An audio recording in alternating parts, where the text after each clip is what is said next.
Hello बच्चों, कैसे हो? बढ़िया। आप बढ़िया तो मैं भी बढ़िया। तो देखो बच्चों, आज हमें क्या पढ़ाई करनी है। आज है बेटे हमारे पास क्लास 12th का यूनिट नंबर 7 का वीडियो नंबर 10। तो ये बेटे 7वीं यूनिट का 10वां वीडियो है। और इससे पहले 9 वीडियो आपको प्लेलिस्ट में भी मिल जाएंगे और नीचे बेटे डिस्क्रिप्शन में भी मिल जाएंगे। और कुछ समय बाद आई बटन में भी लिंक आ जाएगा, जहां आप यूनिट नंबर 7 को पूरा पढ़ सकते हो और अपने सुंदर से नोट्स बना सकते हो, जो एग्जाम में आपकी बहुत ज्यादा हेल्प करेंगे। ठीक है बेटे। तो आज का हमारा टारगेट है फास्फोरस के हैलाइड या हैलाइड्स ऑफ फास्फोरस। इसमें हम सबसे पहले पढ़ेंगे फास्फोरस ट्राई क्लोराइड, जिसका अणुसूत्र होता है PCl3। और बेटे इसके बाद पढ़ेंगे फास्फोरस पेंटा क्लोराइड माने PCl5। और फिर करेंगे बेटे हमारे टॉपिक से रिलेटेड एनसीईआरटी के क्वेश्चंस। हमारी एनसीईआरटी की बुक में फास्फोरस के हैलाइड्स के ऊपर जो क्वेश्चंस दिए गए हैं, उन क्वेश्चंस को बेटे हम सॉल्व करेंगे। ठीक है बेटे। तो चलो बच्चों, जल्दी से आज की पढ़ाई शुरू करते हैं। तो बेटे आज हमें पढ़ना है फास्फोरस के हैलाइड्स के बारे में, कि फास्फोरस किस किस तरह के हैलाइड बनाता है। यहाँ आपको फास्फोरस शब्द का मतलब तो समझ में आ रहा है कि फास्फोरस 15वें वर्ग का एक तत्व है, एक सदस्य है। ठीक है। जो नाइट्रोजन के नीचे रखा जाता है। नाइट्रोजन के नीचे क्या रखा जाता है? फास्फोरस। और आपको यह भी पता है कि फास्फोरस के पास होते हैं कुल मिलाकर 15 इलेक्ट्रॉन। और आपको ये भी बात सिखा दी गई है कि फास्फोरस का जब आप इलेक्ट्रॉनिक विन्यास लिखते हो 1s2 2s2 2p6 में, तो आपको पता चलता है कि ग्राउंड स्टेट में या तलस्थ अवस्था में या सामान्य अवस्था में फास्फोरस के पास होते हैं 3 अयुग्मित इलेक्ट्रॉन। परंतु यदि फास्फोरस उत्तेजित अवस्था में आ जाता है या उसमें हाइब्रिडाइजेशन हो जाता है, तो उसके पास हो जाते हैं अयुग्मित इलेक्ट्रॉनों की संख्या 5, क्योंकि उसके पास होते हैं रिक्त डी कक्षक या वैकेंट डी ऑर्बिटल। तो आपको इस बात का स्पष्ट रूप से ज्ञान होना चाहिए कि फास्फोरस के पास या तो 3 अयुग्मित इलेक्ट्रॉन हो सकते हैं और या फिर 5 अयुग्मित इलेक्ट्रॉन हो सकते हैं। तो इसका मतलब हुआ बेटे कि फास्फोरस या तो 3 हैलोजन परमाणुओं से संयोग कर सकता है या फिर 5 हैलोजन परमाणुओं से संयोग कर सकता है। और बेटे आपको इस बात का भी पता होना चाहिए कि हैलोजन परमाणु किसे कहते हैं। हैलोजन कहते हैं 17वें वर्ग के सदस्यों को, जैसे FCl, Bri, fluorine, chlorine, bromine, iodine, astatine. ये सब 7वें वर्ग के या 17वें वर्ग के सदस्य हैं। और इन सबको क्या कहते हैं बेटे? हैलोजन कहते हैं। तो सबसे पहले तो आपको ये बात पता होनी चाहिए कि बेटे फास्फोरस जो है ना, फास्फोरस 2 प्रकार के हैलाइड बनाता है। फास्फोरस 2 प्रकार के हैलाइड्स बनाता है। सबसे पहले तो बेटे ये बात सारे बच्चों को पता होनी चाहिए कि फास्फोरस कितने तरह के हैलाइड बनाता है। 2 तरह के हैलाइड बनाता है। इसमें से पहले जो हैं वो तो होते हैं PX3 माने ट्राई हैलाइड। देखो X का मतलब हैलोजन है, यहाँ X का मतलब क्या है? हैलोजन। और दूसरे होते हैं बेटे, दूसरे हैलाइड होते हैं PX5 यानी पेंटा हैलाइड। अब आपको पता होना चाहिए कि यहाँ X का मतलब हो सकता है FCl, Bri, इनमें से कुछ भी हो सकता है X का मतलब, यानी फ्लोरीन, क्लोरीन, ब्रोमीन, आयोडीन। ये 17वें वर्ग के सदस्य हैं और आपको इनका क्रम याद रखना है। इस तरह याद रख सकते हो, फूल, कली, बहार, आई। फूल, कली, बहार, आई। ठीक है बेटे। तो हमें इस बात का तो स्पष्टीकरण मिल गया है कि फास्फोरस 2 प्रकार के हैलाइड बनाता है, एक तो ट्राई हैलाइड और एक पेंटा हैलाइड। ट्राई हैलाइड को आप प्रदर्शित कर सकते हो PX3 से, और बेटे पेंटा हैलाइड को आप प्रदर्शित कर सकते हो PX5 से। और इस बात का भी स्पष्टीकरण मिल गया है कि ट्राई हेलाइड और पेंटा हेलाइड क्यों बनाता है, क्योंकि फास्फोरस के पास या तो अयुग्मित इलेक्ट्रॉनों की संख्या होगी 3 जब फास्फोरस होगा तलस्थ अवस्था में या ग्राउंड स्टेट में, और या फिर फास्फोरस के पास अयुग्मित इलेक्ट्रॉनों की संख्या होगी बेटे 5 जब होगा वो एक्साइटेड स्टेट में या उत्तेजित अवस्था में। ठीक है बेटे। तो यदि मैं सबसे पहले आपको पढ़ाना शुरू करूं तो सबसे पहले मैं आपको पढ़ाऊंगा बेटे PCl3। क्या पढ़ाऊंगा? PCl3। PCl3 का आप नाम लिख सकते हो फॉस्फोरस, कितने Cl हैं? 3। ट्राई Cl को क्या कहते हैं? क्लोराइड। तो बेटे सबसे पहले तो हमें फॉस्फोरस ट्राई क्लोराइड के बारे में आज अध्ययन करना है। किसके बारे में अध्ययन करना है बेटे? फॉस्फोरस ट्राई क्लोराइड के बारे में। ठीक है बेटे। तो सबसे पहले फॉस्फोरस ट्राई क्लोराइड में हम सीखते हैं कि फॉस्फोरस ट्राई क्लोराइड का विरचन कैसे होता है, यानी इसके बनाने की कौन कौन सी विधियां हैं, कैसे आप फास्फोरस ट्राई क्लोराइड को बना सकते हो। इसमें आपको क्या करना होता है बेटे कि आप सबसे पहली विधि यहां से बता रहा हूं मैं, ध्यान से समझेंगे सब बच्चे। आप बेटे सफेद फास्फोरस लोगे, ये लिख दिया मैंने P4, ये सफेद फास्फोरस है, ध्यान रखना है। और सफेद फास्फोरस को शुष्क Cl2 के साथ गर्म करोगे। किसके साथ गर्म करा बेटे? शुष्क Cl2 के साथ आपने गर्म करा है, या फिर यूं कह दो कि सफेद फास्फोरस की क्रिया आप ड्राई Cl2 के साथ करा रहे हो। और ऐसा करने से क्या होता है कि आपको मिलता है फास्फोरस ट्राई क्लोराइड PCl3। देखो कितने फास्फोरस हैं? 4। यहाँ भी 4 फास्फोरस हैं। Cl कितने हैं? 6 दूनी 12, और यहाँ भी 12 हैं। Cl 4 तिया 12। बस आपको एक बात ध्यान रखनी है कि ये जो फास्फोरस है ना बेटे, ये फास्फोरस सफेद फास्फोरस होना चाहिए। कैसा फास्फोरस होना चाहिए? सफेद फास्फोरस। और ये जो क्लोरीन गैस आपने प्रयोग की है, ये क्लोरीन गैस शुष्क होनी चाहिए। इस चीज का आपको विशेष रूप से ध्यान रखना है। और बेटे एक तरीका और है बनाने का PCl3 को। आप क्या करोगे? सफेद फास्फोरस लोगे। ये कैसा फास्फोरस है? सफेद फास्फोरस। और सफेद फास्फोरस की क्रिया आप कराओगे थायोनिल क्लोराइड से, SOCl2। इसे कहते हैं थायोनिल क्लोराइड। नाम ध्यान रखेंगे सब बच्चे, थायोनिल क्लोराइड। तो जब सफेद फास्फोरस की क्रिया थायोनिल क्लोराइड से आप कराते हो तो क्या बनता है? एक तो बनता है फास्फोरस ट्राई क्लोराइड जो हमें बनाना है, जो हमारा उद्देश्य है, और साथ में बनती है SO2 गैस, ये लिख दिया 4SO2। और SO2 गैस बनने के साथ साथ बनता है H2Cl2, 2 अणु H2Cl2। 2 अणु बेटे H2Cl2 के बनते हैं, 2 मॉलिक्यूल्स H2Cl2 के बनते हैं। बस इसमें एक चीज ध्यान रखनी है कि बेटे यहाँ जो फास्फोरस हमने प्रयोग किया है ये भी सफेद फास्फोरस ही होना चाहिए। कैसा फास्फोरस होना चाहिए बेटे? सफेद फास्फोरस होना चाहिए।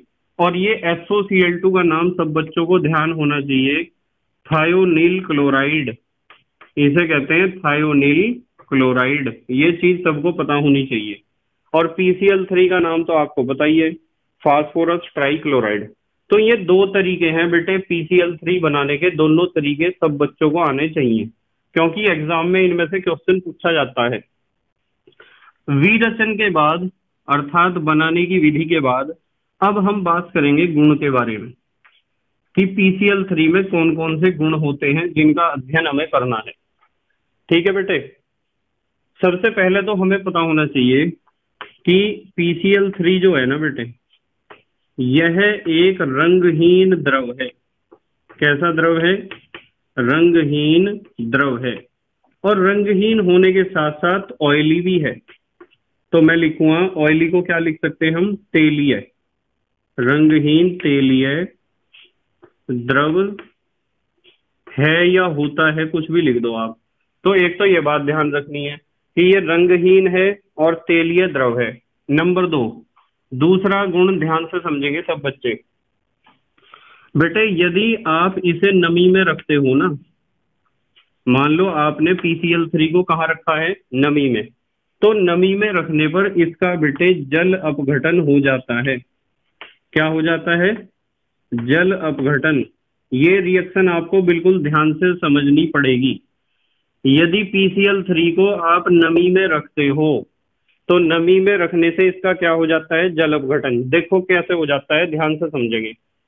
आपके पास PCl3 है, PCl3 कितने Cl बनाने हैं, 3।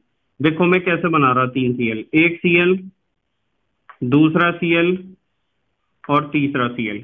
भाई फास्फोरस के पास एक तो लॉन पेयर ऑफ इलेक्ट्रॉन है, 3 इसने बॉन्ड बना लिए। भाई बाहरी कक्षा में 5 इलेक्ट्रॉन होते हैं ना, 5 6 7 8, 5 और 3 8। तो PCl3 की संरचना लगभग ऐसी होती है और आपको करना है इसका जल अपघटन। तो आप इसके ऊपर क्रिया कराओगे जल की। मैंने जल के 3 अणु लिए हैं। आप इसे H2O की तरह भी लिख सकते हैं और HOH की तरह भी लिख सकते हैं। जल के बेटे 3 अणु इसलिए लिए हैं क्योंकि मुझे तोड़ने हैं ये तीनों बॉन्ड।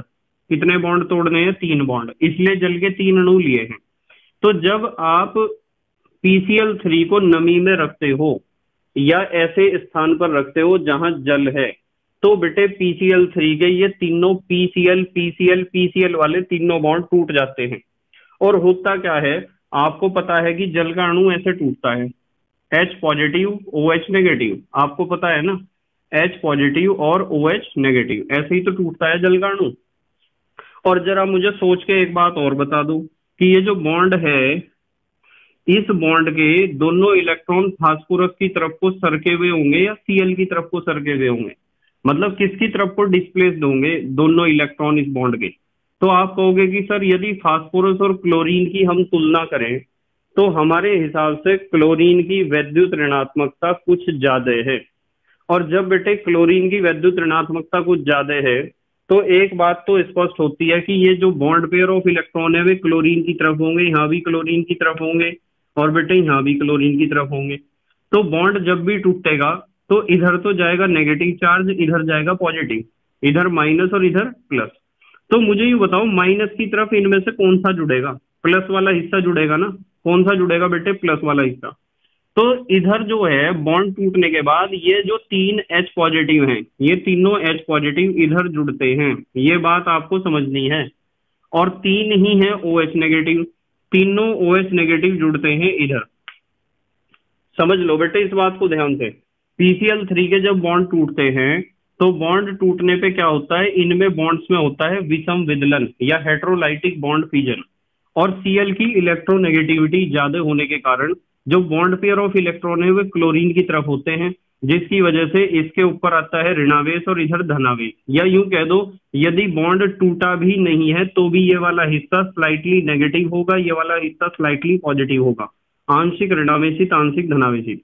तो ऋणावेशित भाग पे तो धनावेशित आयन ही आगे अटैच होंगे और जो धनावेशित भाग है उस पर ऋणावेशित आयन आगे अटैच होंगे। तो इसलिए H पॉजिटिव तीनों इधर जुड़ जाते हैं और OH नेगेटिव तीनों इधर जुड़ जाते हैं। तो होता क्या है, देखो जरा ध्यान से, H कितने हैं, 3, H3 है, मैंने लिखा H3। फास्फोरस का एक परमाणु है, लिख दिया P। ऑक्सीजन के कितने परमाणु हैं, 3। तो यहां बनता है H3PO3। क्या बनता है बेटे, H3PO3। और साथ में देखो बेटे 3 तो H हैं और 3 ही Cl हैं, साथ में 3 अणु बनते हैं HCl के। और आपको अब मैं बहुत अच्छी बात बताऊंगा, ध्यान से समझेंगे। यदि H3PO4 का नाम फास्फोरिक एसिड होता है तो H3PO3 का नाम होता है फास्फोरस एसिड। क्या होता है, फास्फोरस एसिड। तो मैं यहां लिखता हूं कि इसका नाम क्या है बेटे, फास्फोरस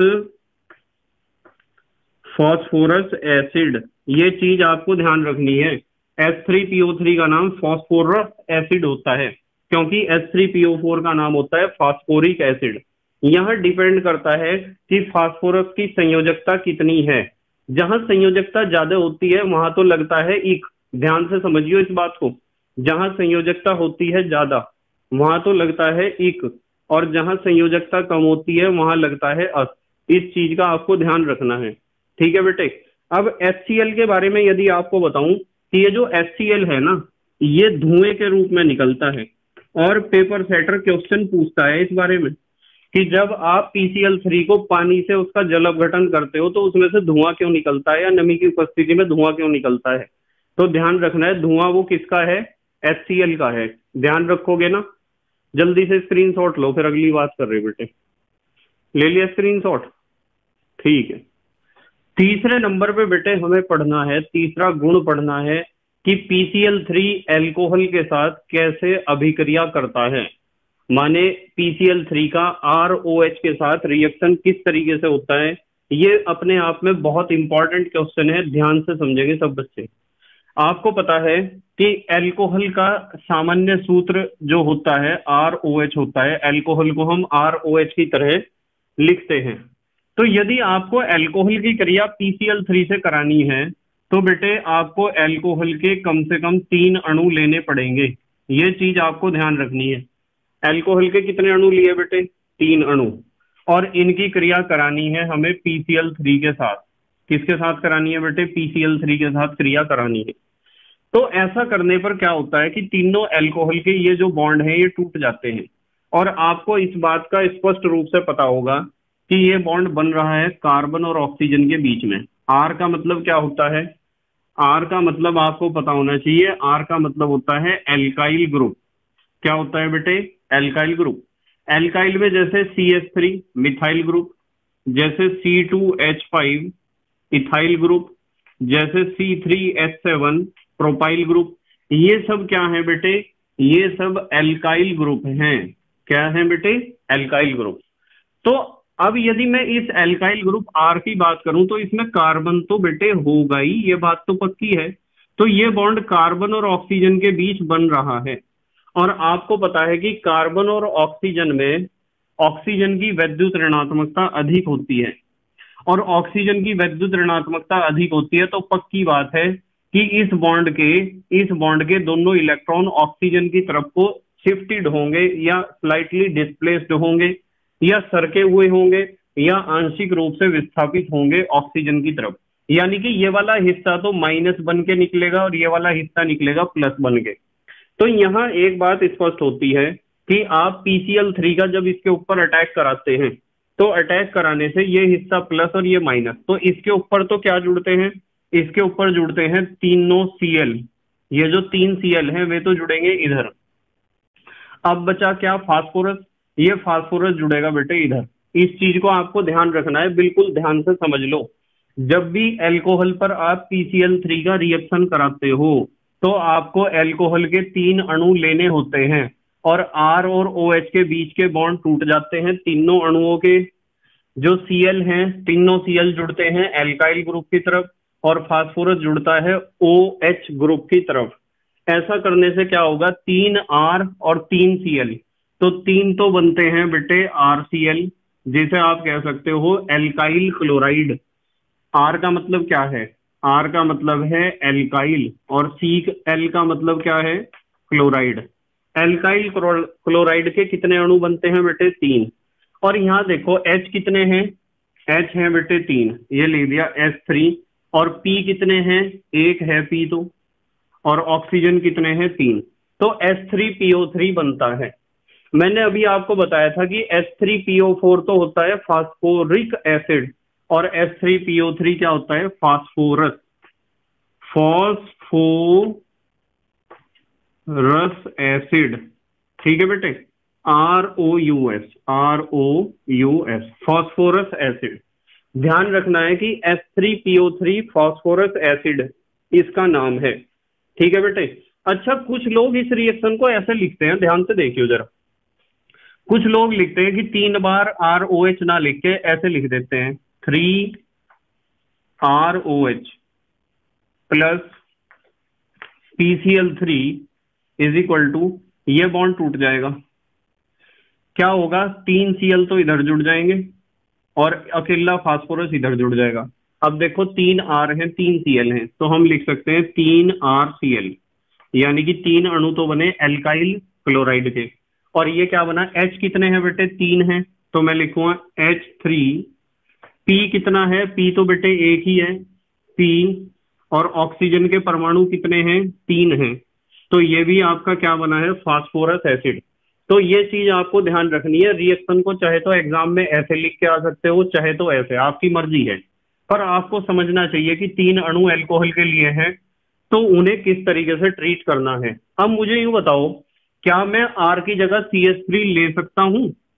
यदि मैं आर की जगह CH3 ले सकता हूं, तो ये तो हमने पहला रिएक्शन सीखा। ये दूसरा, आर की जगह यदि आप CH3 लोगे तो आप लिखोगे CH3OH, ये लिख दिया। और आपको पता है PCl3 से क्रिया कराते हैं तो 3 अणु लेने पड़ेंगे। जब इसका रिएक्शन आप PCl3 के साथ कराओगे तो क्या होगा बेटे? सबसे पहले तो आपको पता होना चाहिए कि CH3OH, CH3 का मतलब है मिथाइल और OH का मतलब है एल्कोहल। मिथाइल एल्कोहल है बेटे। मिथाइल एल्कोहल को कुछ लोग मिथेनॉल भी कहते हैं। आप मिथाइल एल्कोहल कहो या मिथेनॉल कहो, एक ही बात है। सामान्य नाम है, IUPAC नाम है। जब आप इसके ऊपर PCl3 का रिएक्शन कराओगे तो ये तीनों बॉन्ड टूट जाएंगे। कुछ बच्चे सोच रहे होंगे कि एक ही बॉन्ड तोड़ा सर ने और कहा है कि तीनों बॉन्ड टूट जाएंगे। आपको पता है ये 3 अणु हैं एल्कोहल के, तो मैं इसे तोड़ते हुए ऐसा ही बोल लूंगा कि तीनों बॉन्ड टूट जाएंगे।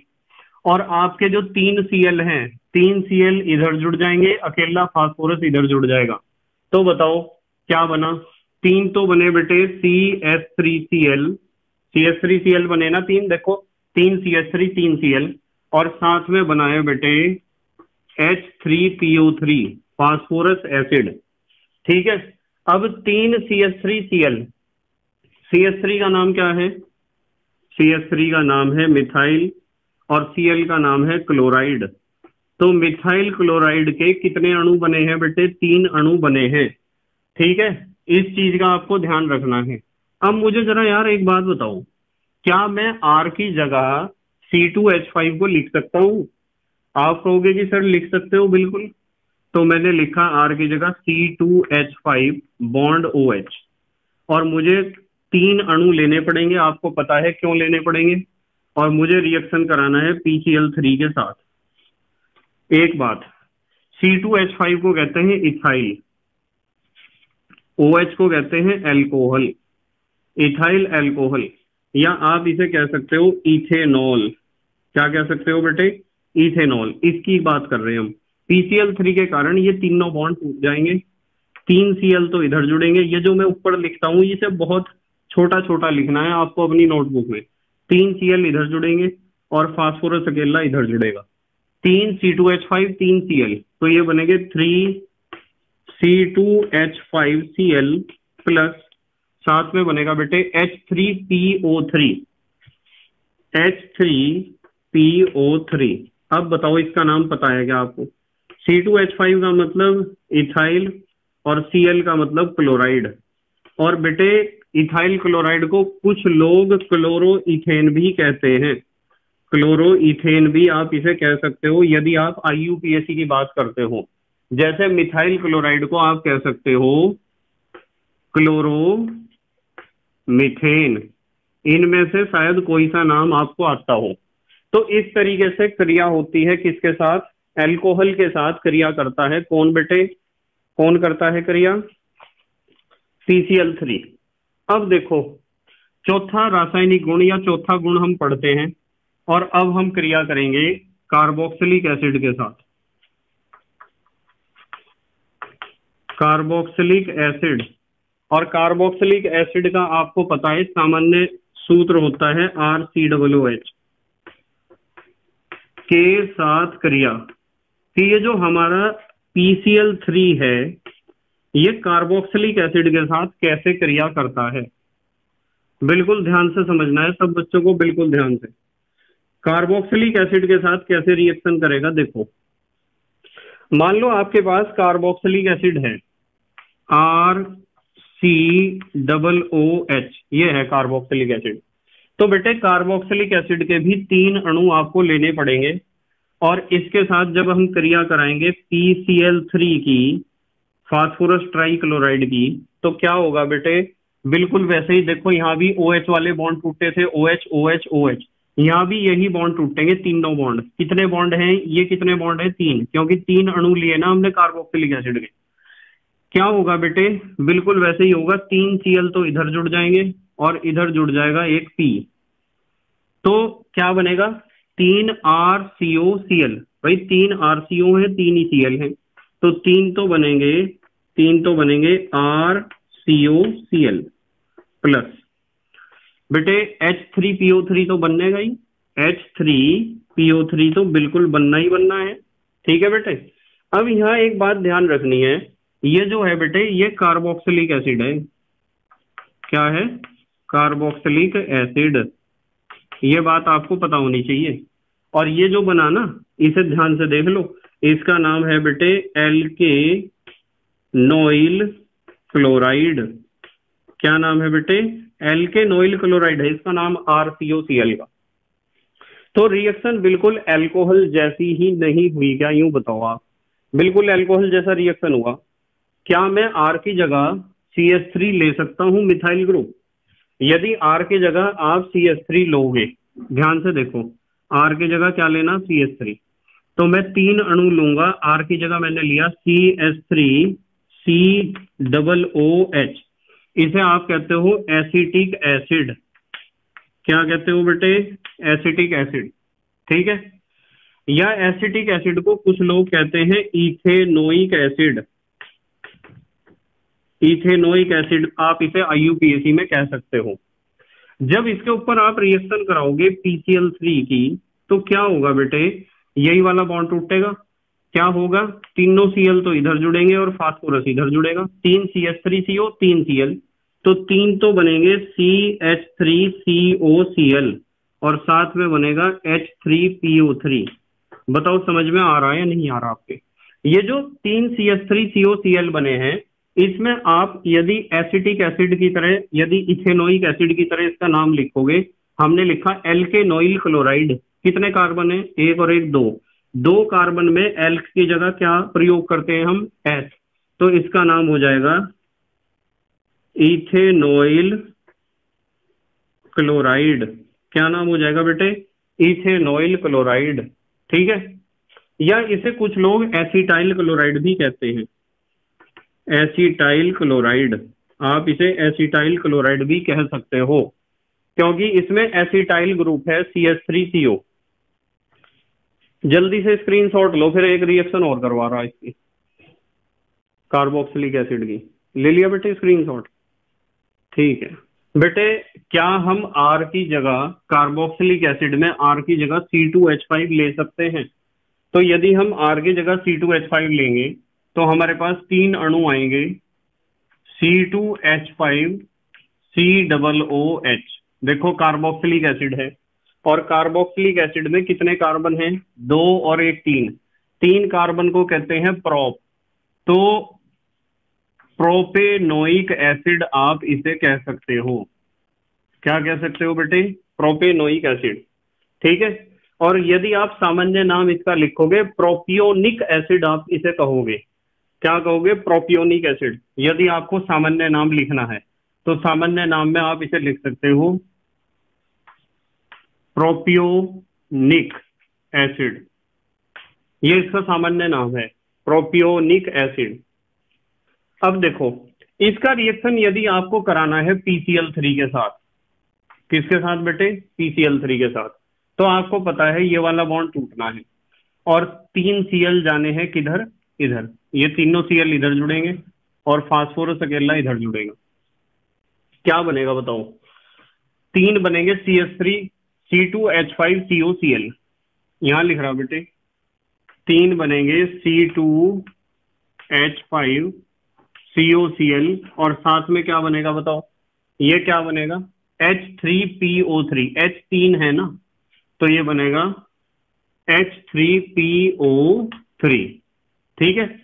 अब एल्केनोइल क्लोराइड में कितने कार्बन हैं, दो और एक, तीन। तो आप इसे बोलोगे प्रोपेनोइल क्लोराइड। इसका नाम होगा बेटे प्रोपेनोइल क्लोराइड। तो इस तरीके से कार्बोक्सिलिक एसिड से आपको रिएक्शन करनी है। ये हमारे पास कितने गुण हुए, ये गुण हुए बेटे चार। ये 4 गुण आपको PCl3 के याद रखने हैं और इन्हीं के बारे में एग्जाम में पूछा जाएगा। अब हम यहाँ एक नई बात करते हैं कि PCl3 की आकृति कैसी होती है। चलो उसकी आकृति के बारे में बात करते हैं, क्योंकि आकृति के बारे में भी सवाल पूछ लिया जाता है। आकृति कह दो या संरचना कह दो, आपको ध्यान रखना है बेटे कि ये जो PCl3 है ना, यहां लिख दो इसकी आकृति। फास्फोरस के साथ 3 क्लोरीन ऐसे जुड़े होते हैं, ऐसे एक Cl यहाँ है, एक Cl यहाँ है, एक Cl यहाँ है, और इसके पास होता है, फास्फोरस के पास एक lone pair of electron. Lone pair of electron को आप कह सकते हो, क्या कह सकते हो हिंदी में बताओ? लॉन पेयर ऑफ इलेक्ट्रॉन को हिंदी में कहते हैं एकाकी इलेक्ट्रॉन युग्म। हिंदी में कहते हैं बेटे एकाकी इलेक्ट्रॉन युग्म, इसे, ये जो ऊपर बनाया है मैंने, क्योंकि आपको पता है कि फास्फोरस के पास कुल कितने इलेक्ट्रॉन होते हैं बाहरी कक्षा में? आप कहोगे कि सर फास्फोरस के पास बाहरी कक्षा में होते हैं 5 इलेक्ट्रॉन। 5 में से 3 इलेक्ट्रॉनों ने तो बॉन्ड बना लिए और 2 ये बचे हुए हैं, इसे हम कहते हैं लॉन पेयर ऑफ इलेक्ट्रॉन, ठीक है, या एकाकी इलेक्ट्रॉन युग्म। और ये जो आकृति यहाँ आपको नजर आ रही है, ये आकृति एक पिरामिड जैसी नजर आ रही है, ठीक है। तो आपको ध्यान रखना है कि इसकी आकृति होती है पिरामिड जैसी, पिरामिड के समान। तो PCl3 की आकृति बेटे पिरामिड के समान होती है, एक तो ये चीज आपको पता होनी चाहिए। अब हम बात करते हैं कि संकरण इसमें कैसा होता है। संकरण, यदि आपको संकरण निकालना है तो क्या आप मुझे बता सकते हो? इस फास्फोरस के परमाणु को देखो ध्यान से, यूं बताओ फास्फोरस के परमाणु के पास सिग्मा बॉन्ड कितने हैं? कितने सिग्मा बॉन्ड हैं? आपको पता है ना, सिंगल बॉन्ड सिग्मा होता है, डबल बॉन्ड में एक सिग्मा होता है, एक पाई होता है, और यदि कहीं ट्रिपल बॉन्ड होता है ना तो एक सिग्मा और 2 पाई। ये बात भी आपको पता होनी चाहिए बेटे सबको, कि यदि कहीं सिंगल बॉन्ड है तो वो सिग्मा बॉन्ड ही होता है, और डबल बॉन्ड है तो डबल बॉन्ड में एक सिग्मा बॉन्ड होता है और एक पाई बॉन्ड होता है, और यदि ट्रिपल बॉन्ड है तो उसमें एक सिग्मा होगा, 2 पाई होंगे। तो ये तो तीनों सिंगल बॉन्ड हैं। जब तीनों सिंगल बॉन्ड है तो तीनों ही सिग्मा होंगे। तो सिग्मा बॉन्ड कितने हुए? 3 हुए बेटे सिग्मा बॉन्ड।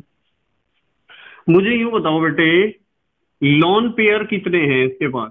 फास्फोरस के परमाणु के पास एकाकी इलेक्ट्रॉन युग्म, यानी कि एकाकी इलेक्ट्रॉनों का जोड़ा कितना है? एक जोड़ा ही तो है, एक जोड़ा माने 2 इलेक्ट्रॉन, तो एक है इसके पास लॉन पेयर। कैसा है? एक लॉन पेयर है। तो मुझे यूं बताओ टोटल कितना हुआ? 3 और 1 4। इसका मतलब हमारे पास कक्षक कितने हुए?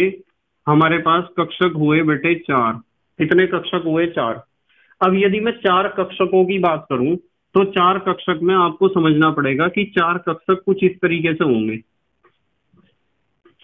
इनमें पहला कक्षक तो F का होगा और बाकी कक्षक किसके होंगे? P के। तो हम कह सकते हैं कि यदि संकरण की बात करें हम, संकरण की, किसके ऊपर संकरण? PCl3 के फास्फोरस परमाणु का संकरण क्या होगा? तो संकरण में एक तो F कक्षक भाग ले रहा है और 3 P कक्षक, तो संकरण हुआ बेटे sp3 संकरण। कौन सा संकरण हुआ बेटे? sp3 संकरण इसमें मिलता है, ये बात आपको ध्यान रखनी है। आकृति में ये लिखना है और संकरण ये बनाना है, और संकरण भी बताना है कि कौन सा संकरण होता है बेटे? sp3 संकरण होता है। तो अब हम अगली बात स्टार्ट कर रहे हैं। चलो ये तो PCl3 का पूरा स्टडी हो गया, इतनी चीजें आपको ध्यान रखनी है। अच्छा चलो, जब यहां तक आ गए तो एक बात और सीख लो। जब संकरण sp3 होता है तो आकृति बेटे कैसी होनी चाहिए? चतुष्फलकीय होनी चाहिए। पर क्या इसकी आकृति चतुष्फलकीय है? आप कहोगे कि सर अभी तो आपने बताया कि पिरामिड के समान आकृति है। भाई संकरण के अनुसार तो इसकी आकृति चतुष्फलकीय होनी चाहिए, पर बेटे इसकी आकृति तो पिरामिड के समान है। ऐसा पता क्यों है? आकृति को जैसा होना चाहिए था वैसी क्यों नहीं है आकृति? उसका कारण है ये जो सिर पे रखा हुआ लॉन पेयर ऑफ इलेक्ट्रॉन है, जिसे आप कहते हो एकाकी इलेक्ट्रॉन युग्म, ये आकृति को बहुत ज्यादा हद तक डिस्टर्ब कर देता है बेटे, आकृति को बदल देता है ये लॉन पेयर ऑफ इलेक्ट्रॉन।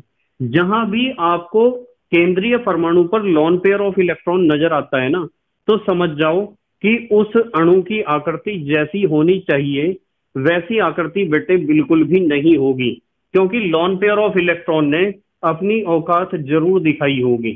ठीक है, यानी बहुत ज्यादा प्रतिकर्षण लगाया होगा इन तीनों बॉन्ड्स के ऊपर, जिसकी वजह से तीनों बॉन्ड्स नीचे की तरफ को झुक जाते हैं और बॉन्ड एंगल घट जाता है और आकृति चतुष्फलकीय होने के बजाय समचतुष्फलकीय होने के बजाय कैसी हो जाती है, पिरामिड जैसी।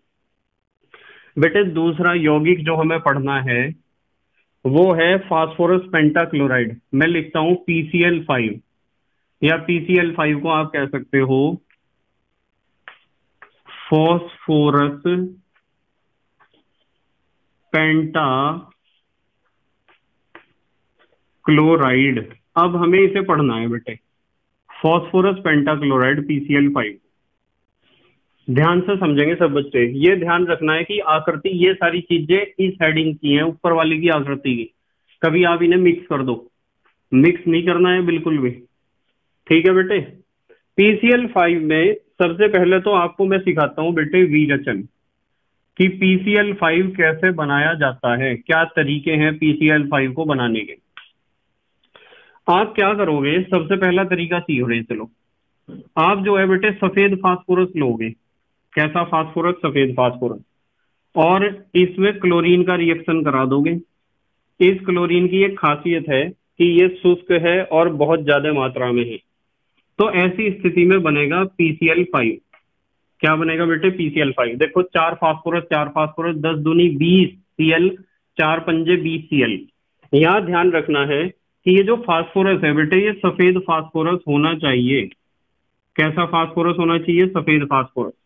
और बेटे जो क्लोरीन गैस यूज की है वो क्लोरीन गैस शुष्क होनी चाहिए, और बेटे शुष्क होने के साथ साथ अधिकता में भी होनी चाहिए। किस में होनी चाहिए बेटे, अधिकता में होनी चाहिए, यानी ड्राई भी होनी चाहिए और एक्सेस में भी होनी चाहिए। एक तो तरीका ये है बेटे PCl5 बनाने का, और PCl5 बनाने का दूसरा तरीका यहाँ बताता हूं, ध्यान से समझना। दूसरा तरीका है कि आप सफेद फास्फोरस लो। कैसा फास्फोरस, सफेद, और उसका रिएक्शन करा दो सल्फ्यूरिल क्लोराइड से, SO2Cl2 से। SOCl2 नहीं लिखा है बेटे मैंने, SOCl2 होता है थायोनिल क्लोराइड, और ये है सल्फ्यूरिल क्लोराइड। तो आपको क्या मिलेगा, बिल्कुल ऐसे ही मिल जाएगा, 4 अणु PCl5 के मिलेंगे आपको, और 4 अणु के साथ आपको SO2 गैस भी मिलेगी। हम लिख सकते हैं 10SO2। ठीक है, अब देखो एक बात बताता हूं कि ये तो सबसे पहले ध्यान रखना है कि फास्फोरस तो आपके पास कैसा होना चाहिए, ये सफेद फास्फोरस होना चाहिए। और बेटे ये है सल्फ्यूरिल क्लोराइड, सल्फ्यूरिल क्लोराइड। ये थायोनिल क्लोराइड बिल्कुल भी नहीं है। थायोनिल क्लोराइड का फार्मूला होता है SOCl2। तो ये 2 तरीके हैं बेटे PCl5 बनाने के। अब हम PCl5 के गुणों की बात कर रहे हैं, चलो कौन कौन से उसमें गुण हैं। गुण में नंबर 1 सबसे पहले बताता हूं बेटे, ये जो PCl5 होता है ना, ये हल्के पीले रंग का, जिसे आप ऑफ वाइट कहते हो, हल्के पीले रंग का पाउडर होता है। पाउडर, पाउडर तो समझते हो, चूर्ण, हल्के पीले रंग का पाउडर होता है। ये चीज आपको बिल्कुल ध्यान रखनी है कि जो PCl5 है वो हल्के पीले रंग का क्या होता है, पाउडर। दूसरा गुण आपको याद रखना है कि यदि आप इसे नम वायु में रखते हो, कैसी वायु में बेटे, नम वायु में, तो नम वायु में इसका हो जाता है जल अपघटन। क्या हो जाता है बेटे, जल अपघटन हो जाता है, जैसे PCl3 का हुआ था नम वायु में जल अपघटन। अब इसका जल अपघटन कैसे होता है ये चीज आपको समझनी पड़ेगी। आपने नम वायु में रख रखा है तो नम वायु में जल तो होगा ही, नमी तो होगी। और किसे रख रखा है बेटे, PCl5 को। ध्यान से समझियो जरा, बिल्कुल भी मिसफील्डिंग नहीं करनी है किसी को, बिल्कुल ध्यान से समझनी है हर एक पॉइंट को। नम वायु में पानी होगा, ये लिखा मैंने H2O। PCl5 को आपने रख रखा है नम वायु में, तो होता क्या है, PCl5 की एक खासियत होती है कि ऑक्सीजन के दोनों तरफ के बॉन्ड तोड़ देता है। इस चीज को दिमाग में घुसा लो बिल्कुल। PCl5 ऑक्सीजन के दोनों तरफ के बॉन्ड तोड़ देता है। कितने Cl हैं ये? 5। एक Cl इधर जुड़ेगा, एक Cl इधर जुड़ेगा और बीच में जुड़ेगा PCl3। बताओ ये क्या बना? HCl। ये क्या बना? यहाँ भी क्या बना बेटे? HCl। कितने HCl बने? कितने HCl बने बेटे? एक तो ये रहा, एक ये रहा, तो हम लिखेंगे 2 तो बने HCl प्लस। यूं बताओ POCl3 बना है या नहीं बना है? POCl3 फास्फोरस ऑक्सी ट्राइक्लोराइड आप इसे कह सकते हो, फास्फोरस ऑक्सी ट्राइक्लोराइड। अब क्या होता है, POCl3 को देखो जरा ध्यान से। ये बनाया P और ये बनाया डबल बॉन्ड O और ये बनाया Cl3, 1 2 और 3। ये है POCl3 की संरचना। यदि इसका आप जल अपघटन कराते हो, फिर दोबारा मैंने लिखा 3HOH, इसका दोबारा फिर जल अपघटन होता है बेटे। भाई PCl5 का हुआ तो HCl और POCl3 बना, पर POCl3 भी अपने स्थिति में, अपनी अवस्था में स्थायी नहीं होता है, इसका पुनः जल अपघटन होता है और ये तीनों बॉन्ड टूटते हैं। तीनों बॉन्ड टूटने पे क्या होता है, मैंने आपको अभी पहले भी समझाया था कि तीनों बॉन्ड टूटने पे क्या होगा, ये हिस्सा प्लस और ये माइनस होगा, क्योंकि इसकी इलेक्ट्रोनेगेटिविटी इससे ज्यादा है। तो जो हिस्सा प्लस होगा उसकी तरफ तो माइनस वाला हिस्सा यानी OH नेगेटिव जुड़ेंगे। तीनों OH नेगेटिव तो यहाँ जुड़ेंगे बेटे और तीनों H पॉजिटिव जुड़ेंगे यहाँ। अब मुझे बताओ कि यहाँ कितने H हैं? आप कहोगे 3। P कितने हैं? 1। मैं लिख रहा हूँ यहाँ H तो है 3, P है 1 और उसके बाद ऑक्सीजन 3 और 1 4। तो ये क्या H3PO4 नहीं बना है, जिसे आप कहते हो फास्फोरिक एसिड? और साथ में देखो क्या बना है, 3 तो H है, 3 ही Cl है, यहाँ बना है 3 अणु HCl के और ये फॉस्फोरिक एसिड है। इसे आप लिख सकते हो phosphoric acid, H3PO4 phosphoric acid. और HCl ध्यान रखना है कि HCl जो है ना, HCl का ये HCl उड़ेगा और धुआं देगा। ये भी क्या देगा बेटे? धुआं। मैं लिख दूं यहाँ कि ये HCl भी क्या देता है? धुआं देता है। HCl धुएं की तरह आपको नजर आएगा। तो चाहे तो आप PCl3 को चाहे PCl5 को रख दो नमी में, धुआं तो निकलेगा ही। जल्दी से स्क्रीनशॉट लो। अच्छा, अगले गुण पढ़ाऊंगा फिर PCl5 के। ले लिया बेटे स्क्रीनशॉट? ठीक है। अब हमें पढ़ना है बेटे तीसरा गुण, और तीसरे गुण में लिखा हुआ है कि यदि PCl5 को आप गर्म करोगे तो गर्म करने पे क्या होगा? पहले तो उसका ऊर्ध्वपातन होगा और फिर होगा उसका अपघटन। आपको पता है ना ऊर्ध्वपातन का क्या मतलब होता है? ऊर्ध्वपातन का मतलब होता है कि मान लो आपके पास कोई ठोस पदार्थ है और आपको पता है कि ठोस पदार्थ को यदि आप गर्म करते हो तो ठोस पदार्थ बदल जाता है द्रव में, और द्रव को भी यदि आप गर्म करते हो तो द्रव पदार्थ बदल जाता है गैस में। इस बात का तो आपको पता है कि ठोस को गर्म करोगे तो द्रव बनेगा और द्रव को गर्म करोगे तो गैस बनेगा। पर यदि कोई पदार्थ ठोस अवस्था में है और आप उसे गर्म कर रहे हो तो गर्म करने पर वो ठोस पदार्थ सीधा गैस में बदल जाता है। किसमें बदल जाता है? गैस में। तो इस घटना को कहते हैं ऊर्ध्वपातन या सब्लिमेशन। जब किसी ठोस पदार्थ को गर्म करने पर वह द्रव अवस्था में नहीं बदलता अपितु सीधे ही गैस अवस्था में बदल जाता है, तो इस घटना को ऊर्ध्वपातन या सब्लिमेशन कहते हैं। ये बात आपको पता होनी चाहिए। और यदि किसी गैस को मैं ठंडा करता हूं और वो सीधे ही ठोस में बदल जाती है तो इस घटना को हम कहते हैं प्रति ऊर्ध्वपातन। क्या कहते हैं बेटे? प्रति ऊर्ध्वपातन, या आप इसे एंटी सब्लिमेशन भी कह सकते हो। ये चीजें आपको बेटे पता होनी चाहिए। तो हमने लिखा कि गर्म करने पर पहले क्या होगा? ऊर्ध्वपातन होगा, यानी वो पाउडर ही तो है। गर्म करोगे तो वो वाष्प में बदल जाएगा, गैस में बदल जाएगा, और फिर और भी ज्यादा गर्म करोगे तो उसका क्या हो जाएगा? अपघटन हो जाएगा। जैसे आप रिएक्शन में लिख सकते हो कि मान लो आपके पास PCl5 है और PCl5 को आपने गर्म किया है तो बनी है PCl5 की वाष्प या गैसीय अवस्था। तो यहाँ तो लिख रहा है बेटे मैं, ये तो ठोस था और ठोस से सीधा गैस में बदल गया है। पर यदि आप इसे और ज्यादा गर्म करोगे तो क्या बनेगा? फिर ये टूट जाएगा, लिखा हुआ अपघटन हो जाएगा। PCl3 प्लस Cl2 इस तरीके से टूट जाएगा या अपघटित हो जाएगा। और एग्जाम में ये क्वेश्चन पूछा जाता है, ध्यान रखनी है ये बात। वे पूछेंगे कि क्या होता है जब PCl5 को गर्म किया जाता है, तो आपको ये वाली रिएक्शन लिख के आनी है, ये हेडिंग लिख के आनी है कि गर्म करने पर पहले उसका ऊर्ध्वपातन होता है और फिर क्या होता है बेटे, अपघटन होता है। अब आ जाओ आप अगले गुण पे, नंबर 4। अब हम पढ़ेंगे बेटे OH ग्रुप वाले, ग्रुप का मतलब समूह, OH ग्रुप वाले कार्बनिक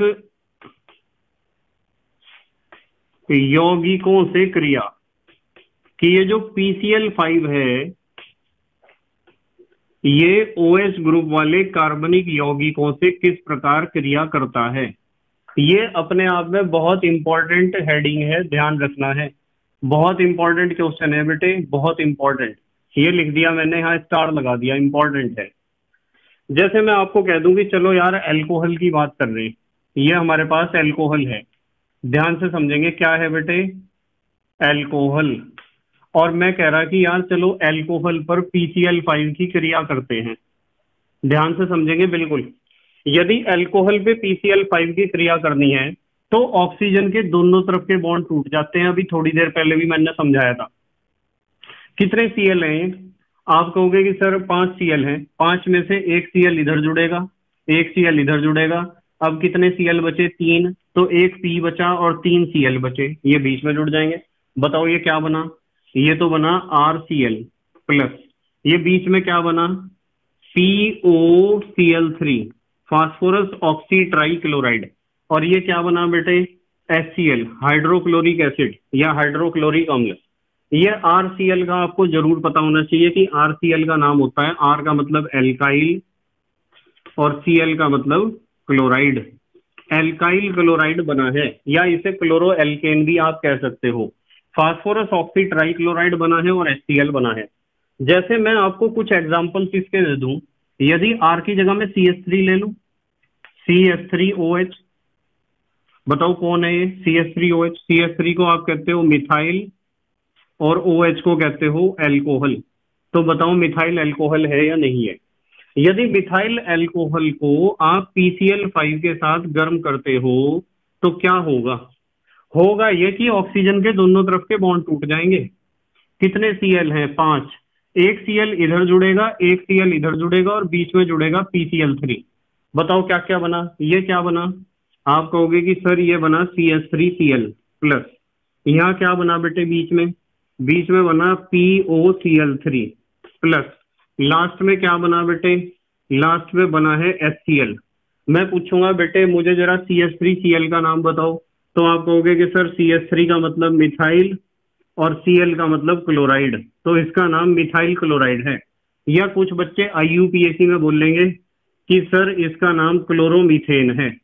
तो आप चाहे मिथाइल क्लोराइड कह दो या क्लोरोमीथेन कह दो, दोनों बात बिल्कुल सही है। यदि मैं आपको कहूं यार चलो R की जगह C2H5 लेते हैं, तो अल्कोहल हमारे पास कुछ इस तरह का आता है।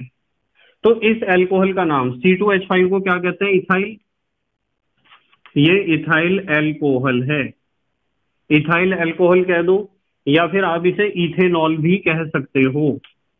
आप इसे क्या कह सकते हो बेटे, इथेनॉल भी कह सकते हो, आपकी मर्जी है। जैसे मिथाइल अल्कोहल को मीथेनॉल आप कह सकते हो। होगा क्या, जब इसके ऊपर बेटे हम PCl5 की क्रिया कराएंगे तो भी बिल्कुल ऐसा ही रिएक्शन होगा। ऑक्सीजन के दोनों तरफ के बॉन्ड टूट जाएंगे, एक Cl इधर जुड़ेगा, एक Cl इधर जुड़ेगा और बीच में जुड़ेगा PCl3। बताओ ये क्या बना, C2H5Cl, ये तो बना बेटे C2H5Cl प्लस, ये क्या बना POCl3 phosphorus oxy try chloride plus, ये क्या बना बेटे HCl हाइड्रोक्लोरिक एसिड। ठीक है बेटे, तो इसका नाम पता होना चाहिए। C2H5 माने इथाइल और Cl माने क्लोराइड, ये इथाइल क्लोराइड है। इसे आप बेटे क्लोरो इथेन भी कह सकते हो, चाहे आप इथाइल क्लोराइड कहो चाहे आप क्लोरो इथेन कहो, आपकी मर्जी है। बताओ ये बात समझ में आ रही क्या आपके, कि अल्कोहल के ऊपर PCl5 की रिएक्शन कैसे होती है। आप आर की जगह चाहे मिथाइल ले लो, चाहे इथाइल ले लो, चाहे propyl, butyl, pentyl, hexyl, heptyl, octyl, nonyl, डेकाइल, कोई सा भी अल्काइल ग्रुप आप लोगे, सेम प्रोसेस से रिएक्शन प्रोसीड करेगी, इसी तरीके से चलेगी कि अल्कोहल का जो ऑक्सीजन परमाणु है उसके दोनों तरफ के बॉन्ड टूट जाएंगे। एक सीएल इधर जुड़ेगा, एक सीएल इधर जुड़ेगा, बीच में जुड़ेगा PCl3, और इस तरीके से आपके तीनों प्रोडक्ट बन जाएंगे। चलो थोड़ी हट के बात कर रही, मैं आपको कह रहा कि चलो यार अल्कोहल पे तो रिएक्शन कर ही ली, चलो कार्बोक्सिलिक एसिड पे भी रिएक्शन करके देखते हैं। ये RCOOH लिखा है बेटे, और मैंने ऑक्सीजन के दोनों तरफ के बॉन्डों को, दोनों तरफ के जो बॉन्ड्स हैं उन्हें स्पष्ट रूप से आपको दिखाया है। क्या है बेटे? कार्बोक्सिलिक एसिड, कार्बोक्सिलिक एसिड है। यदि इसके ऊपर आपको PCl5 का रिएक्शन करना है तो same process takes place in this case. इस केस में भी बिल्कुल ऐसा ही होगा, ऑक्सीजन के दोनों तरफ के बॉन्ड टूट जाएंगे, एक सीएल इधर, एक सीएल इधर, और बीच में PCl3। बताओ RCOCl बना है या नहीं बना है? RCOCl प्लस साथ में क्या बना है बेटे? POCl3, ये लिख दिया मैंने POCl3, और साथ में क्या बना है? HCl, ये लिख दिया बेटे HCl। अब इस RCOCl का नाम पता क्या होता है? इसका नाम होता है बेटे एल्केनोइल क्लोराइड। क्या नाम होता है बेटे? एल्केनोइल क्लोराइड होता है इसका नाम। ध्यान रखना है, सब बच्चों को, हमारे देश के बच्चे ध्यान रखेंगे कि इसका नाम होता है एल्केनोइल क्लोराइड। ठीक है। अब जैसे मैं कहूं कि यार चलो आर की जगह यार मुझे CH3 लेके दिखा दो ना, तो आप कहोगे सर बिल्कुल कर देंगे रिएक्शन। ये है भाई CH3COOH ही तो है, जिसे सारी दुनिया कहती है एसिटिक एसिड, और कुछ दुनिया इसे कहते हैं विनेगर, सिरका, और चाउमीन में डालते हैं इसे और खाते हैं और जिंदगी के मजे लेते हैं। Acetic acid. ठीक है। यदि इसके ऊपर आप रिएक्शन करोगे PCl5 की, तो क्या होगा? ऑक्सीजन के दोनों तरफ के बॉन्ड टूट जाएंगे, एक सीएल इधर जुड़ेगा, एक सीएल इधर जुड़ेगा, और बीच में जुड़ेगा PCl3। क्या जुड़ेगा बेटे? PCl3। तो CH3COCl, एक तो बना बेटे CH3COCl प्लस ये बना POCl3, और साथ में बना है बेटे HCl। क्या बना है? HCl बना है साथ में। आपको पता होना चाहिए इसका नाम क्या होगा? दो कार्बन है, एल्केनोइल क्लोराइड, दो कार्बन को एस कहते हैं, तो इसका नाम होगा इथेनॉइल क्लोराइड, या कुछ लोग इसे कहते हैं एसिटाइल क्लोराइड। एसिटाइल क्लोराइड, यदि सामान्य नाम की बात करूं तो सामान्य नाम बेटे इसका एसिटाइल क्लोराइड है। ठीक है। अच्छा एक बात बताओ मुझे, क्या आप आर के स्थान पर, ये जो हम आर एल्काइल ग्रुप यूज कर रहे हैं, क्या इसके स्थान पर आप C2H5 ले सकते हो? इस आर की जगह जैसे CH3 लिया है तो आप कहोगे सर बिल्कुल ले सकते हैं। C2H5COOH, C2H5COOH। ठीक है। इसमें कितने कार्बन हैं? इसमें कार्बन है 2 और 1 3। इसका नाम है प्रोपेनोइक एसिड। क्या नाम है बेटे? Propanoic acid. यदि इसका रिएक्शन आप PCl5 के साथ करते हो ना, तो ऑक्सीजन के दोनों तरफ के बॉन्ड टूट जाएंगे, ये भी और ये भी। एक सीएल इधर जुड़ेगा, एक सीएल इधर जुड़ेगा, और यहाँ जुड़ेगा PCl3। ये बनेगा C2H5COCl, C2H5COCl plus POCl3 plus HCl, यही तो बनेगा। अब मुझे यूं बताओ, C2H5COCl का नाम आप बता दोगे क्या? क्या है? आप कहोगे कि सर बिल्कुल बता देंगे। एल्केनोइल क्लोराइड में बताना ना, 2 और 1 3, 3 को कहते हैं प्रोप, तो इसका नाम होगा प्रोपेनोइल क्लोराइड। ठीक है। और ये तो फास्फोरस ऑक्सी ट्राइक्लोराइड, ये HCl है, हाइड्रोक्लोरिक एसिड, या हाइड्रोजन क्लोराइड गैस के फॉर्म में भी निकल सकता है यदि टेम्परेचर ज्यादा है। जल्दी से स्क्रीनशॉट लो बेटे, फिर अगली बात करेंगे, बहुत अच्छी अच्छी बातें। ले लिया स्क्रीनशॉट? ठीक है बेटे, अब हमें पढ़ना है कि PCl5 धातुओं के साथ कैसे क्रिया करता है। यदि आपके पास धातु सूक्ष्म विभाजित है, यानी आपने या तो उसका पाउडर बना रखा है या फिर उसे छोटे छोटे पार्टिकल्स में आपने कणों में या टुकड़ों में तोड़ रखा है, तो PCl5 ऐसी धातु के साथ क्रिया कर लेता है। जैसे मैं आपको एक दो रिएक्शन बताता हूं। जैसे सिल्वर है, सिल्वर के छोटे छोटे टुकड़े हैं और हमने इसके ऊपर रिएक्शन कराई है PCl5 की, यानी कि दोनों को एक बर्तन में लेके गर्म किया है। तो ऐसी स्थिति में क्या बनता है, यहाँ बनता है 2AgCl। ध्यान से समझिए जरा भाई, 2Ag थे और इसमें से पता है आपको PCl5 में से 2Cl के अणु निकल जाएंगे। देखो 2Cl के निकल के इसके पास चले गए और यहाँ क्या बचा बेटे, यहाँ बचा है PCl3। क्या बचा है, PCl3। अब यहाँ कुछ बच्चे सोचते हैं कि सर जब भी आप PCl5 को तोड़ते हो तो PCl3 और Cl2 के फॉर्म में ही क्यों टूटता है वो। मतलब PCl5 को जब भी आप तोड़ते हो तो वो PCl3 और Cl2 के रूप में ही टूटता है। जैसे हमने अभी थोड़ी देर पहले एक रिएक्शन पढ़ा है कि क्या होता है जब PCl5 को गर्म किया जाता है। तो सर आपने हमें पढ़ाया है कि PCl5 एक ठोस पदार्थ है, पाउडर है, एक ठोस पाउडर। जब हम उसे गर्म करते हैं तो पहले तो होता है उसका ऊर्ध्वपातन, और जब उसे और ज्यादा गर्म करते हैं, जब वो वाष्प अवस्था में या गैस अवस्था में हमें प्राप्त हो गया है, हम उसे और ज्यादा गर्म करते हैं तो वो टूट जाता है PCl3 और Cl2 में। आखिरकार PCl3 और Cl2 यानी कि दो Cl के परमाणु क्यों अलग होते हैं उससे, इसका रीजन पता क्या है बेटे। इसका रीजन ये है कि यदि आप PCl5 की संरचना देखोगे ना तो उसमें फास्फोरस का परमाणु ऐसे है, और इस फास्फोरस के परमाणु के ऊपर 3 Cl के परमाणु इस तरीके से त्रिभुजाकार रचना में इस तरीके से व्यवस्थित हैं, ये 3 Cl के परमाणु। और बेटे दो परमाणु और बचे, एक तो ऊपर है इस तरीके से जुड़ा हुआ और एक नीचे है इस तरीके से जुड़ा हुआ। जरा इस संरचना को ध्यान से समझना पड़ेगा आपको, बिल्कुल ध्यान से समझना पड़ेगा, इसमें कोई कंफ्यूजन नहीं होना चाहिए। ऐसी संरचना होती है किसकी, PCl5 की। मतलब मैं आपको यूं कह रहा हूं कि ये तीनों बॉन्ड जो आपको नजर आ रहे हैं ना, ये वाले तीनों बॉन्ड, ये वाला और ये वाला, ये तो बोर्ड पे चिपके हुए हैं तीनों बॉन्ड। और ये जो बॉन्ड ऊपर की तरफ को नजर आ रहा है, ये बॉन्ड बेटे बोर्ड से बाहर निकल रहा है इस तरीके से, यूं बाहर निकलता हुआ बॉन्ड है बोर्ड से। ये वाला बॉन्ड बोर्ड से बाहर निकलता हुआ है तुम्हारी तरफ आता हुआ, और ये वाला बॉन्ड जो है ये बोर्ड के परली तरफ जाता हुआ है, बोर्ड के पिछली तरफ जाता हुआ बॉन्ड है।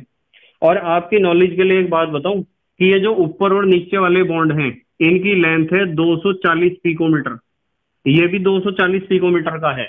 और जो ये तीन बॉन्ड हैं जिन्हें आप कह सकते हो निरक्षीय बंध, क्या कह सकते हो, निरक्षीय बंध कह सकते हो, जो अक्ष में है, तो ये इनका लेंथ होता है 202 पिकोमीटर का, ये भी 202 202 202। तो मुझे यूं बताओ कि ये कुल फास्फोरस के ऊपर कितने बॉन्ड बन रहे हैं। तो आप कहोगे कि सर फास्फोरस के ऊपर बन रहे हैं 5 बॉन्ड। मैं कहूंगा कि 5 बॉन्ड में से लंबे वाले बॉन्ड कितने हैं, तो आप कहोगे 2 बॉन्ड है जी लंबे, एक तो ऊपर वाला ये अक्षीय बंध और एक नीचे वाला अक्षीय बंध। ये 2 एक्सेस है ना, ऐसा मान के चलो 2 अक्ष हैं, एक अक्ष है और अक्ष पे ये पूरा तीनों बॉन्ड रोटेट कर सकते हैं इस तरीके से, ऐसा मान के चलो। आप फिजिक्स में पढ़ते हो ना घूर्णन अक्ष, ठीक है, या रोटेटरी एक्सल पढ़ते हो ना। तो ये जो बॉन्ड है दो, इनका लेंथ है 240 पिकोमीटर, इनका कम है लेंथ। तो मुझे यार सोच के एक बात बताओ ना, जो बॉन्ड ज्यादा लंबा होगा क्या वो बॉन्ड कमजोर नहीं होगा। आप कहोगे कि सर बिल्कुल होगा। मैं कहूंगा क्यों होगा वो कमजोर, जरा बताओ तो सही कि जिस बॉन्ड का लेंथ ज्यादा है वो बॉन्ड वीक क्यों है बेटे, कमजोर क्यों है, दुर्बल क्यों है, क्यों वो इतना लाचार है। आप कहोगे कि सर इसलिए है क्योंकि जो बॉन्ड बड़ा होता है, लंबा होता है, उसमें परमाणु कक्षकों का अति व्यापन बहुत कम होता है, या इसे आप कह सकते हो कि ओवरलैपिंग ऑफ ऑर्बिटल्स बहुत कम होती है।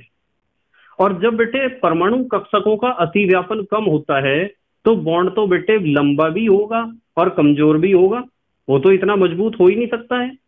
और जब बॉन्ड कमजोर है तो पक्की बात है कि ये दोनों बॉन्ड कमजोर हैं, और ये दोनों बॉन्ड कमजोर हैं, इसीलिए PCl5 जब भी टूटता है, PCl5 को जब भी आप गर्म करोगे आपको पता है PCl5 को गर्म करोगे, सॉलिड से गैस स्टेट में कन्वर्ट होगा, ऊर्ध्वपातन होगा, उसके बाद ऐसे ही तो टूटेगा वो, PCl3 प्लस Cl2, क्या ऐसे नहीं टूटेगा?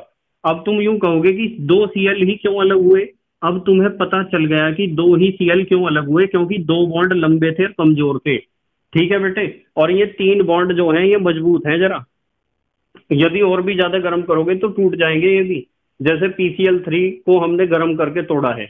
अब देखो एक बात बताता हूं, मैं आपको एक बहुत अच्छी बात बता रहा हूं कि ये जो इसमें भी बॉन्ड पेयर है, इसमें भी बॉन्ड पेयर है, इसमें भी बॉन्ड पेयर है, इसमें भी बॉन्ड पेयर है, इसमें भी बॉन्ड पेयर है। आपको पता है कि हर एक बॉन्ड में बॉन्ड पेयर ऑफ इलेक्ट्रॉन्स होते हैं या इलेक्ट्रॉनों का बंध युग्म होता है। बेटे ये तीनों जो बॉन्ड पेयर ऑफ इलेक्ट्रॉन्स है ना, इसके ऊपर बहुत ज्यादा रिपल्सन लगाते हैं, प्रतिकर्षण। कान खोल के सुन लियो इस बात को, पेपर में आएगा, और पेपर में नहीं तो कंपटीशन में आएगा, कभी ना कभी ये चीज दर्शन देगी कि ये जो तीन आपके निरक्षीय बंध हैं, इनके अंदर होते हैं बॉन्ड पेयर ऑफ इलेक्ट्रॉन्स। ये एक दूसरे को इतने ज्यादा बल से प्रतिकर्षित नहीं करते जितने बल से तीनों मिलके इस बॉन्ड पेयर ऑफ इलेक्ट्रॉन को रिपेल करेंगे, प्रतिकर्षित करेंगे, जिसकी वजह से भी तो ये बॉन्ड लंबा है और ये बॉन्ड कमजोर है। And the same process takes place with this bond, इस बॉन्ड के साथ भी बिल्कुल ऐसा ही होता है जो इसके साथ हुआ। तो ये तीनों बॉन्ड्स मिलके इसे रिपेल कर रहे, प्रतिकर्षित कर रहे, इस बॉन्ड पेयर को भी प्रतिकर्षित कर रहे। ये भी कारण है बॉन्ड के लंबे होने का और बॉन्ड के कमजोर होने का। इनके ऊपर इतना रिपल्सन नहीं लगता, इन तीन के ऊपर अकेला बॉन्ड पेयर कितना रिपल्सन लगा देगा, नीचे से और ऊपर से, पर ये तीनों मिलके इसे भी रिपेल कर रहे हैं, इसे भी रिपेल कर रहे हैं। तो आपको पता है एकता में शक्ति होती है, इसलिए वे दो बॉन्ड पहले टूटते हैं। देखो ये बात समझ में आई क्या आपके? ठीक है बेटे, चलो खैर अगली बात कर रहे हैं। सिल्वर के साथ तो ऐसे रिएक्शन होती है, यदि मैं कहूं कि मेरे पास जो है टिन है या स्टेनम धातु है और इसका रिएक्शन भी मुझे PCl5 के साथ कराना है, मैंने लिए 2PCl5, संयोजकता के कारण क्या होगा कि एक यदि PCl5 लेता है तो एक में से दो निकलते Cl, और दो PCl5 में से दो और दो चार निकलेंगे, और यहां बनेगा SnCl4। ठीक है बेटे, क्या बना? SnCl4, इसे कहते हैं स्टेनिक क्लोराइड। और PCl3 एक बनता, यदि आप लेते एक PCl5, यहां बनेंगे दो, क्योंकि आपने दो PCl5 के अणु लिए हैं। ये बात होगी बेटे गुण की। और अब हम आ गए हैं PCl5 के उपयोग पर, कि PCl5 का उपयोग हम दैनिक जीवन में कहां कहां करते हैं। ठीक है बेटे, बस आपको एक बात ध्यान रखनी है कि PCl5 का प्रयोग हम करते हैं कार्बनिक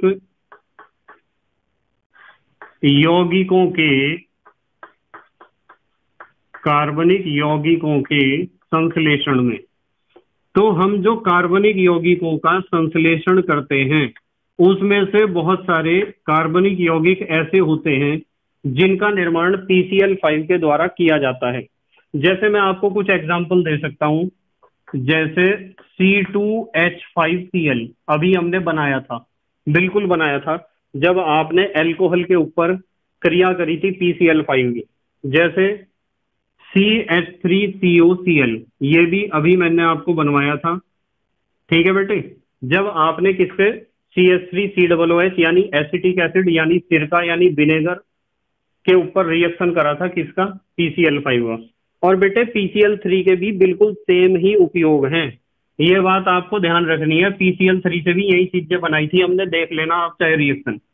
अब हम बात करेंगे बेटे संरचना की, कि PCl5 की संरचना कैसी होती है। वो तो मैंने आपको पहले सिखा दी, ऐसी होती है PCl5 की संरचना। संरचना में आपको ध्यान रखना है कि ये जो है त्रिभुजाकार द्विपिरामिड है, त्रिसमनताक्ष द्विपिरामिड भी आप इसे कह सकते हो। देखो त्रिभुज के ऊपर एक पिरामिड ऊपर उठा हुआ, एक नीचे है, पिरामिड है ना, ये पिरामिड बनेगा। यदि मैं इसे यहां से मिलाऊं, इसे यहां से मिलाऊं और इसे यहां से मिलाऊं, तो देखोगे एक पिरामिड तो ऊपर बन रहा, एक पिरामिड नीचे बन रहा। ठीक है बेटे, तो आप इसे कह सकते हो त्रिसमनताक्ष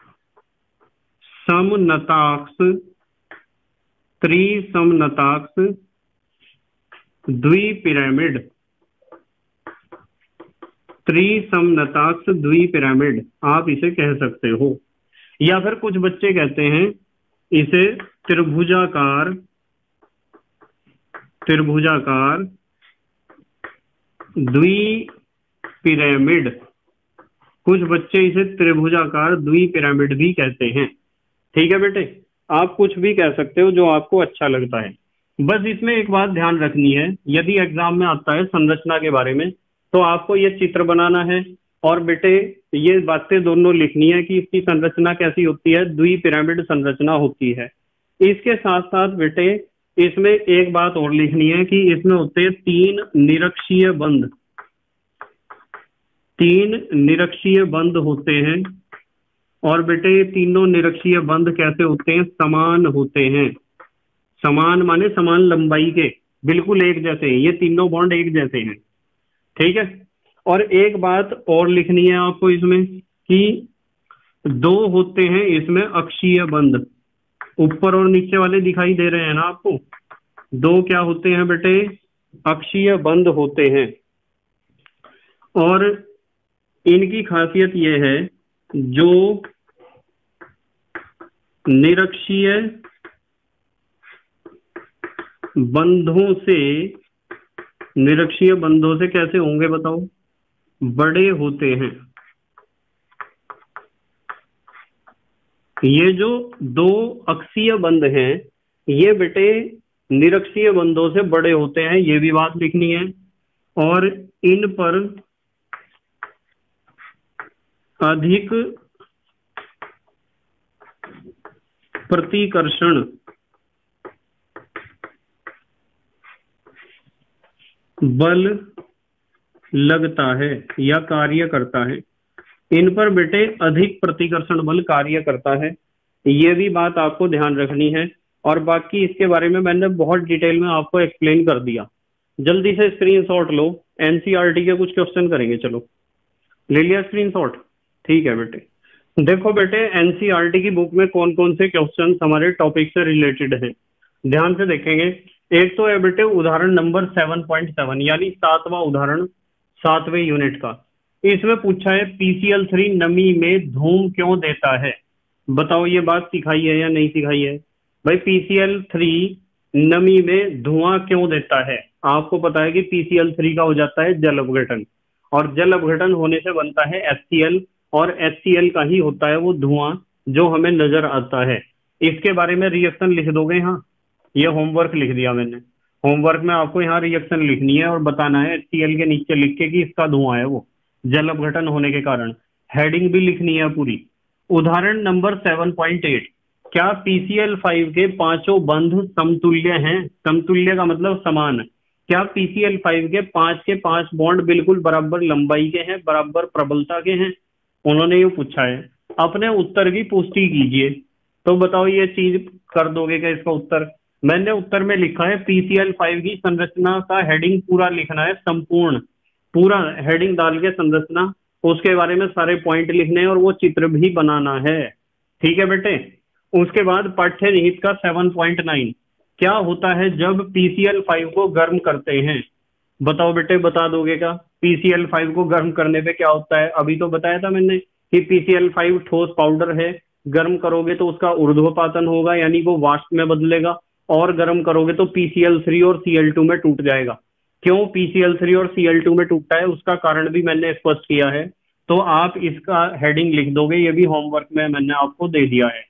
उसके बाद पाठ्य निहित का 10वां क्वेश्चन, PCl5 की जल से अभिक्रिया का संतुलित समीकरण लिखिए। बताओ जल से अभिक्रिया करा दोगे क्या PCl5 की। बेटे PCl5 का जल अपघटन 2 स्टेप में होता है और दोनों स्टेप मैंने आपको समझा दिए हैं। जल्दी से हमारे देश के प्यारे प्यारे बच्चे स्क्रीनशॉट लेंगे, जल्दी से ले लिया बेटे स्क्रीनशॉट। ठीक है, तो बेटे मुझे पूरी उम्मीद है कि आज के टॉपिक्स आपके समझ में आए होंगे, PCl3 और PCl5, और इनमें से एग्जाम में भी क्वेश्चन पूछा जाता है और बेटे कंपटीशन में भी पूछा जाता है, ध्यान रखना है। बस मैं बार बार आपको कहता हूं बेटे प्लेलिस्ट में जाके और सीक्वेंस वाइज स्टडी करोगे तो बहुत अच्छा होगा, और अपने नोट्स बनाते रहोगे तो बहुत अच्छा होगा, और पढ़ाई में मेहनत करते रहोगे तो आपका भविष्य भी बहुत अच्छा होगा। ठीक है बेटे, तो thank you very much for watching this video. Okay bye.